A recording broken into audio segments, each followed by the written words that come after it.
Resnao zao misy. Hoy. Alako ro yarahanao. Niaro baba vanarao amindaty sady mba mampitaly amin'olo tsy haiko mahay mitaly fantaly aho deja mitaly fantany olo mitaly anazy boraka le moto zao ska mitaly ranjanany mitsangatsangana mandarumaruva amina yatua marurasua tisumunzaranai lei pamunua tipamarakinai tuvai akory le ty resako le tsy darianao ty lohako mivaliky ty jalako lany aminao sanandro hoe mitaly volo tsy mba taly soa koa amin'io plus avao miantoko anao rasy taia zay ro nisy mivalinao raha ty vavany iny laha etra tsy neto engako so efa fahitanao zao zany mavaka azy liniso ahinao zay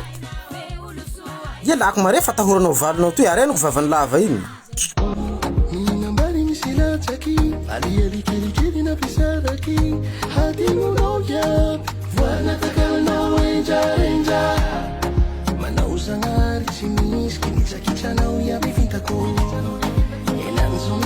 ha manjimanjoko tompotrano zao ya topombalo ile tsy hanjihanji tombolo na salamatsio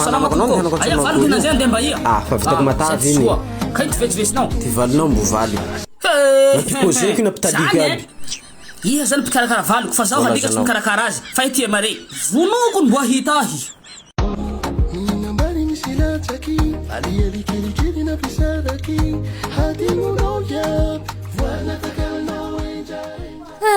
manjimanjy lay nareo roa lahy toy mana resnao zao misy. Hoy. Alako ro yarahanao. Niaro baba vanarao amindaty sady mba mampitaly amin'olo tsy haiko mahay mitaly fantaly aho deja mitaly fantany olo mitaly anazy boraka le moto zao ska mitaly ranjanany ndany nareo mitaly ranjanany adresiny tsy haiko mety ony haiko zay lazao nandesiny tia mitaly sanandro zay ty vavanao mbo azoko ka iha lipokatra viny jaty nampitaly amitaly ranjanao tsy vitanao mety valy zao mora ila rafilahiko hafa io ina avao ty tiako rafilay fa lava ty vavany